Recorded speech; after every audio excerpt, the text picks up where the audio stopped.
Kayang pag-ibig, pero sa silahanan, alam ng puso, sa titik ko'y kumay. Lupang pilihan, kaya ka ng pag-ibig, sa mandulubin, di ka pasisigil. Sa nagalang tutong sa simoy at sa langit ng mga, ay hinatang tuglakaw sa pagkayang minamahal. Ang isang ang matawag ko'y tagumpay na nagkililig. Ang ituwin at karagya, kailan ang hindi magtitinig. Lumalang araw gagawin ating pagsinta, ay langit sa piling mo. Ang bigaya ng kantay manami, at mamatay ng dahil sa'yo. Okay, pwede na po tayo magsupo mga kasama.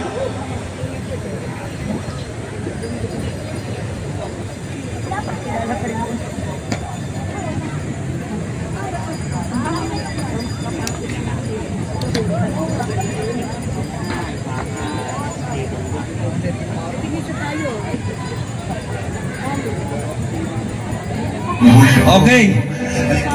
Muli mga kasama, magandang hapon po sa inyo lahat. At welcome po lahat ng obrero manggagawang Pilipino ngayong araw na ito upang ipagdiwang po natin ang araw na manggagawa. At ngayong araw po na ito, katulad ng sinabi ko kanina, ay napakarami po nating mga panauhin na inimbitahan upang magsalita, maghayag. Ganun na din upang pag-usapan kung ano po ba ang nangyayari ngayon sa ating bansa. Pero bago po tayo magsimula, nais ko po tawagan para po sa opening remarks si Attorney Ed Lorenzo. Palapakan po natin. Engineer pala, sorry. Hello. Pasensya na po doon sa MC. I'm Engineer Ed Francisco, not Lorenzo. Si Ed Lorenzo po yung Secretary General ng LPM Aglo.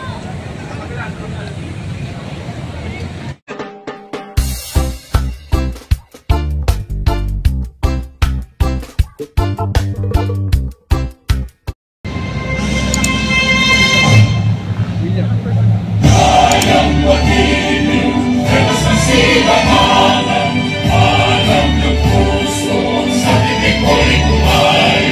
Lupang pilihan, kaya ka ng pag-ibig, sa mandulubin, di ka pasisigil.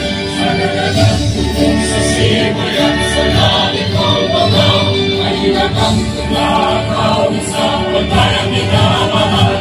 Ang isang ang matawag ko'y tagumpay na nagkililig. Ang ituwin at karagya, kailan ang hindi magtitinig. Lumalang araw gagawin ating pagsinta, ay langit sa piling mo. Ang bigaya ng kantay manami, at mamatay ng dahil sa'yo. Okay, pwede na po tayo magsupo mga kasama.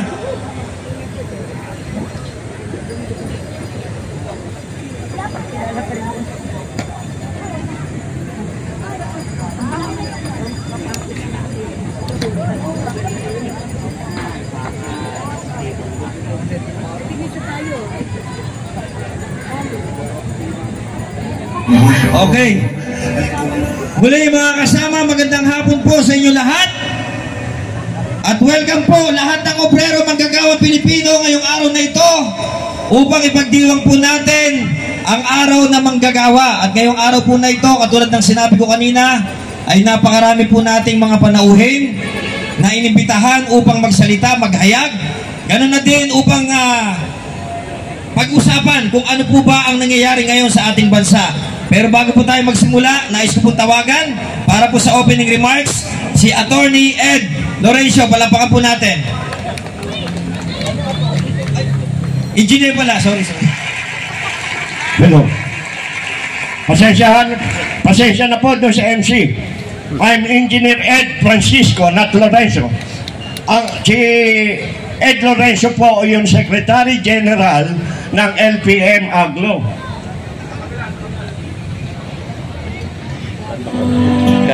Isang maisog na araw sa kapwa natin manggagawa. Hello, manggagawa!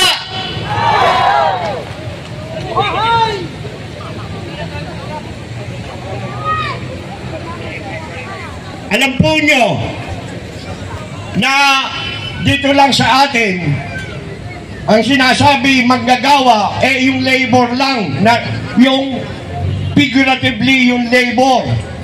Wala pong tao na hindi manggagawa. Pati po si Panginoong Kristo ay tunay na manggagawa. Kaya po tayo lahat ay manggagawa. Ito pong araw na ito, Mayo 1, ay upang i-celebrate ang piyesta ng manggagawa. I-celebrate ang pagkakasundo at pagkakaisa ng manggagawa at ng management ng namamahala. Ang namamahala din po ay manggagawa. Hindi po natin pwedeng ialis ang management sa labor. Dahil ang coin, there are two sides of the coin. Yung kara at saka krus. Yung po ay ang management at ang labor. Kung wala pong mamamahala, wala namang pong manggagawa. Kung wala namang manggagawa, wala namang mamamahala. Kaya itong araw pong ito ay ang piyesta ng lahat ng manggagawa ng Pilipinas. At binabati ko po ang pamunuan ng Aglo at LPM dahil sa pinakikita niyong pagkakaisa. Hindi lang po sa inyong mga kumpanya na pinagtatrabahuhan, kundi sa pagkakaisa po natin para po sa ating bayan. Kaya mga kasama, kayo ang mga bayani, ang tunay na bayani ng ating ekonomiya. Kayo ang tunay na bayani ng ating gobyerno. Kaya kung ipagpatuloy po natin ang ating pagkakaisa upang ang sinasabing wala ng gobyerno ay magkaroon naman ng gobyerno. Ipadama sa atin na sila ay talagang namamahala, yung mabuting pamamahala. So, binabati ko po kayong muli sa inyong pagmamarcha at sa paghahangad. Kahit taon-taon ay naghahangad kayo ng tunay na pagbabago. Kaya huwag po tayong titigil upang mangarap ng tunay na pagbabago at pag-unlad ng manggagawa dito sa Pilipinas. Muli, binabati ko kayo at magandang araw po sa inyong lahat. Salamat po. At ngayon naman mga kababayan, tawagan po natin ang Secretary General ng Aglo. Walang iba kundi si Sir Ed Lorenzo. Palakpakan po natin.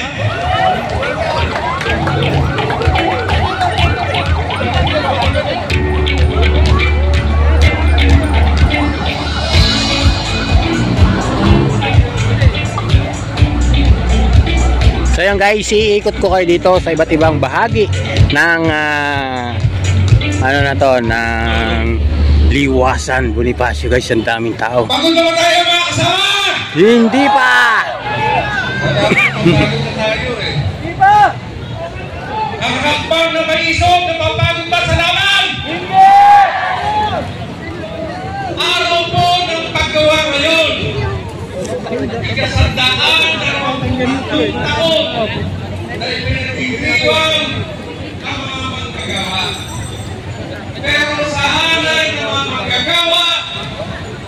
ito ay martial law sa amin. Bakit namin nasasabi martial law? Unang-una, wala na po sa job security ang mga manggagawang nagtatrabaho ngayon dahil itong gobyerno ito ay ipinasa na kami sa mga manpower agency ngayon.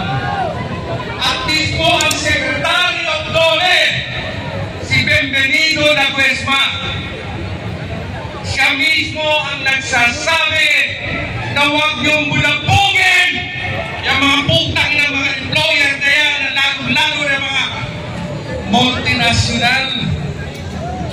Regular daw ang mga manggagawa sa mga agency. Kita nyo yan, yung plataforma ng gobyerno. Anong mapapala namin sa mga manpower agency? Yung SSEC, Pag-ibig, PhilHealth, panay ang kaltas, hindi naman nila nire-remit. Yung pera ng mga manggagawa sa PhilHealth, kinuha pa nitong gobyernong ito. Napakabulok ng serbisyo sa usaping pangkalusugan ng mamayang Pilipino.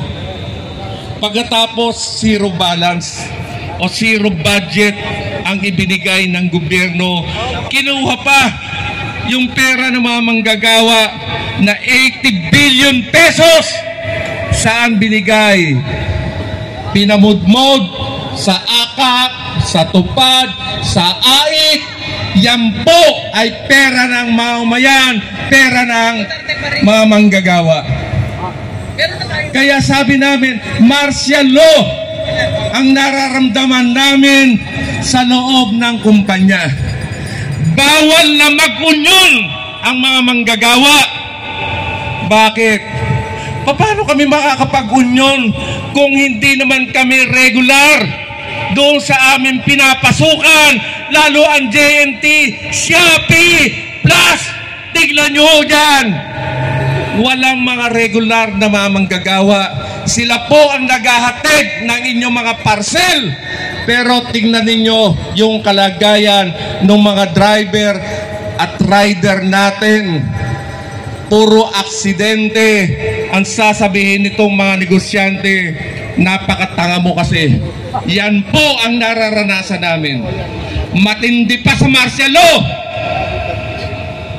Kung ang mga Duterte family ay iniisa-isa, kami rin din po sa hanay ng mga manggagawa ay iniisa. Bawal mag-strike. Ilan na po yung welga namin itong taon na ito. Kung di sa lakas at pagkakaisa ng mga manggagawa at nagtagumpay yung mga welgang inilusad namin, kahit na maraming batas na ipinatong sa aming hanay, napaglabanan namin yan at napagtagumpayan po namin. Lalong-lalo na yung mga manggagawa, yung mga driver, konduktor ng Mega Transit, palakpakan po natin. Katatapos lang po nila na magwelga. 5 araw, sumuko yung negosyante.